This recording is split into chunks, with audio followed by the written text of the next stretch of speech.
बच्चों, मैं वीरेंद्र देवांगन आपका अपना क्लास केमिस्ट्री क्लास में आप सबका बहुत बहुत स्वागत करता हूं। आज हम बात करने वाले हैं एक महत्वपूर्ण टॉपिक पे, इलेक्ट्रॉनिक विन्यास, इलेक्ट्रॉनिक कॉन्फ़िगरेशन। केमिस्ट्री का एक बहुत ही इम्पोर्टेंट टॉपिक है, तो इसको समझना बहुत ज़रूरी है। आप लोग नोट्स बनाइए, इसका कॉपी में नोट कीजिए। और इस पर इलेक्ट्रॉनिक कॉन्फ़िगरेशन पे मेरे बहुत सारे वीडियोज़ हैं, अलग अलग पार्ट में मैंने बनाए हुए हैं, उसको आप लोग बिल्कुल वॉच कीजिए ताकि आप लोग के लिए इलेक्ट्रॉनिक कॉन्फ़िगरेशन किसी भी एलिमेंट का लिखना बहुत इजी हो सके। तो यहाँ पे इलेक्ट्रॉनिक कॉन्फ़िगरेशन के बारे में हम बात करते हैं। तो इलेक्ट्रॉनिक विन्यास क्या होता है? तो इलेक्ट्रॉन को एनर्जी के बढ़ते क्रम में भरने पर जो विन्यास हमें प्राप्त होता है उसे इलेक्ट्रॉनिक विन्यास कहते हैं। मैंने क्या बोला? इलेक्ट्रॉन को एनर्जी के बढ़ते क्रम में भरने पर जो विन्यास प्राप्त होता है उसे इलेक्ट्रॉनिक विन्यास कहते हैं। इलेक्ट्रॉनिक विन्यास को हम किस तरह से रिप्रेजेंट करेंगे? तो जैसे हाइड्रोजन का यहाँ पे 1s1 लिखा हुआ है, हाइड्रोजन का 1s1 इलेक्ट्रॉनिक विन्यास होगा 1s1। क्यों? क्योंकि इसका जो एटॉमिक नंबर है वो कितना है? 1 है। तो इसका इलेक्ट्रॉनिक कॉन्फ़िगरेशन इलेक्ट्रॉन की संख्या के आधार पे क्या होगा? 1s1। यहाँ पे 1 किसको बताएगा? तो 1 सेल को बताएगा। एस किसको बताएगा? तो एस सब सेल को बताएगा, उपकोष्ठ को।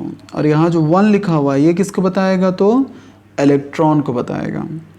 तो अब ये जैसे कि लिखने का तरीका आप लोग को समझ में आएगा, इलेक्ट्रॉनिक कॉन्फ़िगरेशन कैसे लिखते हैं। अब ये भी पता होना चाहिए कि किसी भी एटम के बीच में न्यूक्लियस पाया जाता है। न्यूक्लियस के चारों तरफ क्या पाए जाते हैं? सेल। इस तरह से सेल पाए जाते हैं 1 2 3 4।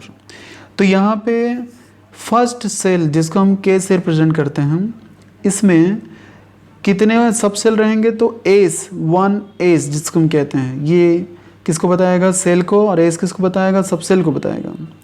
इसमें मैक्सिमम कितने इलेक्ट्रॉन्स रहेंगे? 2। अब इसके बाद सेकेंड सेल में जिसको हम कहते हैं एल सेल कहते हैं, इसमें 2s2p क्या होगा? इसमें 2 सब सेल हैं 2s2p। 2s में 2 इलेक्ट्रॉन मिलेंगे, 2p में 6 इलेक्ट्रॉन मिलेगा। अब थर्ड सेल पे आते हैं जिसको हम m से रिप्रेजेंट करते हैं 3s 3p 3d 3s। इसमें कितने इलेक्ट्रॉन्स प्रेजेंस हैं? 2। 3p में कितने इलेक्ट्रॉन प्रेजेंस है? 6। 3d में कितने इलेक्ट्रॉन प्रेजेंस है? तो 10। अब यहाँ पे फोर्थ सेल में आएंगे जिसको हम n से रिप्रेजेंट करते हैं, तो 4s 4p 4d 4f पाया जाता है। इतने सब सेल इसमें प्रेजेंस रहते हैं। 4s में 2 इलेक्ट्रॉन, 4p में 6 इलेक्ट्रॉन, 4d में 10 इलेक्ट्रॉन, 4f में 14 इलेक्ट्रॉन। ये आप लोग को याद होना चाहिए, इसी के आधार पर इलेक्ट्रॉनिक कॉन्फ़िगरेशन बनेगा। अब्बाओ ने कहा था कि इलेक्ट्रॉन सबसे पहले उसमें जाएगा जो न्यूक्लियस के करीब है। तो कौन करीब है? फर्स्ट नंबर का सेल। पिछले वीडियो में मैंने बताया था कि क्यों यहाँ पे इलेक्ट्रॉन पहले जाना चाहता है, यहाँ की एनर्जी सबसे कम क्यों होती है, यहाँ पे इलेक्ट्रॉन सबसे ज़्यादा स्टेबल क्यों होता है। ये सारी बातें मैंने अपने पिछले वीडियो में बताया हुआ है। आप लोग सारे वीडियोस वॉच कीजिए तो आप लोग के लिए केमिस्ट्री और जो ये जो पोर्शन है केमिस्ट्री का बहुत ईजी हो जाएगा। तो यहाँ पे यदि हम सोडियम का इलेक्ट्रॉनिक कॉन्फ़िगरेशन लिखें तो सोडियम का इलेक्ट्रॉनिक कॉन्फ़िगरेशन लिखने पर क्या होगा? सोडियम का एटॉमिक नंबर होता है 11।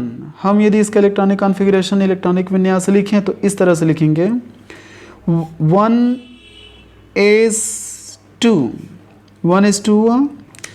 अब ये भर गया तो अब सेकेंड सेल में आते हैं 2s2 फिर 2p6। टोटल कितना हो गया? 2 + 2 + 6 यानी 10 हो गया। हमारे पास सिर्फ 10 इलेक्ट्रॉन यहाँ पे है, जबकि सोडियम में कितने होते हैं? 11। हमें 1 इलेक्ट्रॉन की और आवश्यकता है, तो हमें कहाँ पे आना पड़ेगा? थर्ड सेल में आना पड़ेगा 3s1। ये इलेक्ट्रॉनिक कॉन्फ़िगरेशन हो गया किसका? सोडियम का। इलेक्ट्रॉन पहले इसमें आया, इसकी एनर्जी कम होगी, फिर जब भर गया तो इलेक्ट्रॉन सेकेंड नंबर के सेल के 2s में आया। ये जब भर गया तो 2p में आया, और जब 2p भर गया तो 2d सेकेंड सेल में नहीं होता है, इसीलिए क्या होगा? अगला इलेक्ट्रॉन थर्ड सेल में आएगा जहाँ पे 2s में इलेक्ट्रॉन भरेगा, और इस तरह से 1s2, 2s2, 2p6, 3s1 इस तरह से इलेक्ट्रॉनिक कॉन्फ़िगरेशन हमें प्राप्त होंगे। अब एक और एग्जांपल देखते हैं S16 सल्फर 16 पे।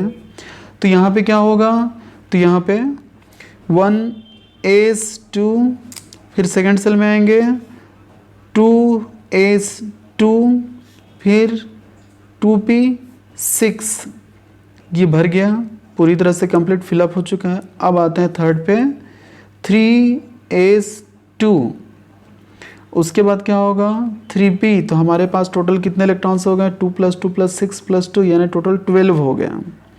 कितना तक के इलेक्ट्रॉन यहाँ पे इलेक्ट्रॉनिक कॉन्फ़िगरेशन में लिखना पड़ेगा 16, तो यहाँ पे टोटल हो गए हैं 12, हमें और 4 इलेक्ट्रॉन्स की आवश्यकता है। तो यहाँ पे क्या लिखेंगे हम 3p4। तो इस तरह से ये सल्फ़र का इलेक्ट्रॉनिक कॉन्फ़िगरेशन हो गया।